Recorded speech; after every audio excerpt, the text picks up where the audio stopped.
Hello दोस्तों, मैंने पिछले वीडियो में ऐसी कुछ बातें करी थी जो शायद थोड़ी क्लियर नहीं थी, क्योंकि वापस मैं जब वीडियो देख रहा था तब मुझे पता चला कि वो चीज़ें मुझे खुद समझ नहीं आ रही थी। मुझे खुद टाइम लग गया वो चीज़ समझने में अपनी वीडियो देख कर ही। और कमेंट्स ने भी बताया कि वो पार्ट शायद थोड़ा सा क्लियर नहीं था, पार्टिसिपेटिंग प्रोडक्ट्स वाला। तो उस पार्ट को वापस क्लियर करते हैं, अच्छे से समझते हैं एग्जाम्पल के साथ इस वीडियो में। बट उससे पहले एक काम ज़रूर करना, आप फर्स्ट वाला पार्ट देख लेना ये वीडियो से पहले, क्योंकि उसमें लाइफ इंश्योरेंस प्रोडक्ट्स के बारे में डिटेल में समझाया है और इसमें हम मतलब आगे से ही कंटिन्यू करना चाहेंगे। बट थोड़ा सा अब बता देता हूँ, हम basically term insurance, term products और पार्टिसिपेटिंग पॉलिसीज़ की बात करेंगे इसमें।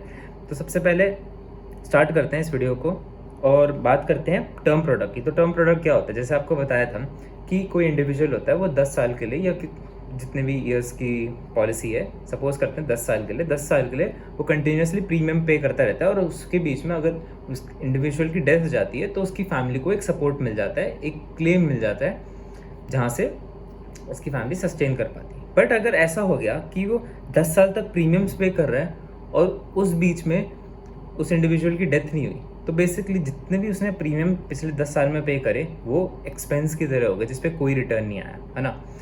तो इस मौके पे इंश्योरेंस कंपनी आती है, वो कहती है कि हम एक ऐसा प्रोडक्ट निकालेंगे जिसमें इंश्योर भी हो रहा है बंदा और जिसमें वो इन्वेस्टमेंट भी कर रहा है एक तरीके से।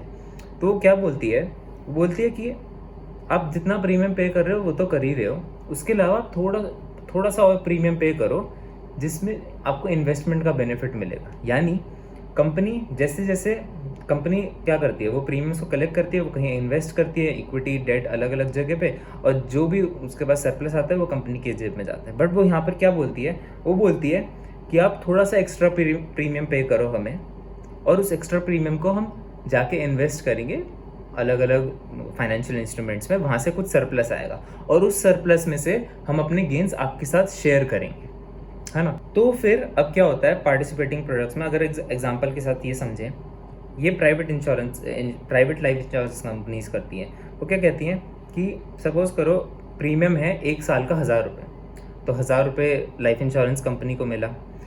उस 1000 रुपये में से उन्होंने जाके इन्वेस्टमेंट कर दी और उसमें से 100 रुपये कमाया।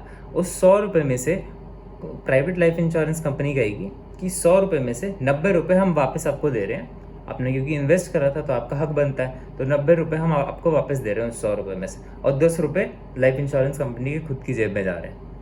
बट सिर्फ पार्टिसिपेटिंग प्रोडक्ट्स नहीं होते ना, नॉन पार प्रोडक्ट्स होते हैं, यूनिट लिंक प्रोडक्ट्स होते हैं, तो उनका भी वहाँ से भी कुछ सरप्लस आता है। सपोज कर लेते हैं कि नॉन पार से उनके पास 100 रुपये सरप्लस आया और लिंक से भी उनके पास 100 रुपये सरप्लस आया, तो टोटल सरप्लस कितना हो गया, उनके पास टोटल सरप्लस हो गया 210 रुपये, है ना।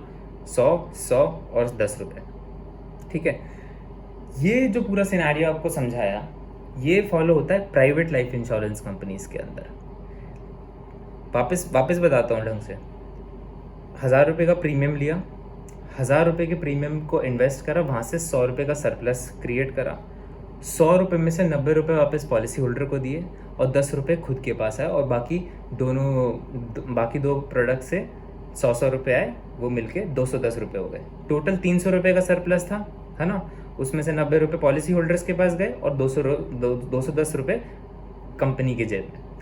बट LIC में क्या होता है, LIC में हल्का सा अलग होता है। LIC वापस 1000 रुपये का प्रीमियम लेगी, 1000 रुपये को इन्वेस्ट करा, सपोज करो वापस उन्होंने 100 रुपये का सरप्लस जनरेट करा। उस 100 रुपये को वो डायरेक्टली उसमें से 90 रुपये नहीं देगी। अब वो क्या करेगी, वो कहेगी 100 रुपये आ गया, 100 रुपये पार्टिसिपेटिंग पॉलिसी से आ गया, सपोज करो 100 रुपये नॉन पार प्रोडक्ट से आ गया, सपोज करो 100 रुपये यूनिट लिंक प्रोडक्ट से आ गए, तो यहाँ से टोटल सरप्लस हो गया 300 रुपये। इस 300 रुपये में से वो 95% पॉलिसी होल्डर्स को दे देगी, यानी 300 रुपये में से 285 रुपीज़ पॉलिसी होल्डर्स को दे देगी और 15 रुपये खुद की जेब में जाएंगे। तो आप यहाँ पर डिफरेंस देख रहे हो। बेसिकली इन दी एंड, अगर हम ये एक सेम स्केल पे बात कर रहे हैं, प्रॉफिटेबिलिटी अगर देखें तो प्राइवेट लाइफ इंश्योरेंस कंपनीज काफ़ी ज़्यादा है। प्राइवेट लाइफ इंश्योरेंस कंपनीज इस केस में 210 रुपये कमा रही है 300 रुपये के सरप्लस से, और LIC 300 रुपये के सरप्लस से एक्चुअली फाइनली सरप्लस 15 रुपये कमा रही है। ₹15 और ₹210, 14 टाइम्स का डिफरेंस है दोनों के बीच में। यहाँ से ये पॉइंट आ जाता है कि एक्चुअली LIC कस्टमर्स के लिए तो बहुत अच्छी है, बट इन्वेस्टर के पॉइंट ऑफ व्यू से देखें ना, तो आप बात समझ गए होंगे कि बातें थोड़ी अलग हो जाती है, प्रॉफिटेबिलिटी कम हो जाती है, एफिशिएंसी थोड़ी कम हो जाती है LIC के अंदर। इसलिए ये इन्वेस्टर के पॉइंट ऑफ व्यू से थोड़े से हमें और फैक्टर्स देखने पड़ते हैं। ऑफ कोर्स LIC का brand one of the strongest है। अभी भी इतनी सारी कंपनीज पढ़ने के बाद अगर मुझसे कोई पूछे लाइफ इंश्योरेंस के बारे में, सबसे पहला नाम LIC ही क्लिक करता है, और श्योरली सबके दिमाग में वही क्लिक करता होगा।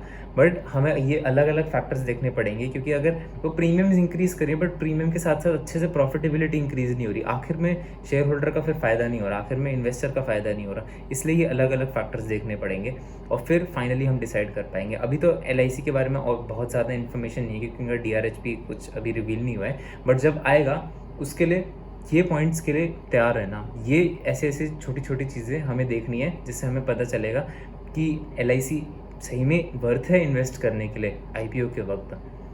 तो ये था मेनली पूरा जो सिनेरियो आपको समझाया था लास्ट वीडियो में।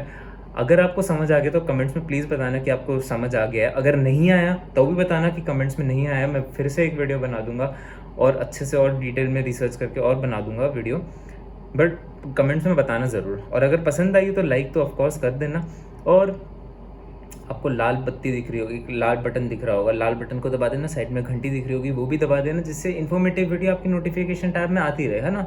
और शेयर तो कर ही देना, शेयर करने से ज्ञान ही बढ़ता है, ये तो सुना ही होगा, है ना। तो मिलता हूँ आपसे नेक्स्ट लाइफ इंश्योरेंस वीडियो में, तब तक के लिए खुश रहना, take care and bye bye.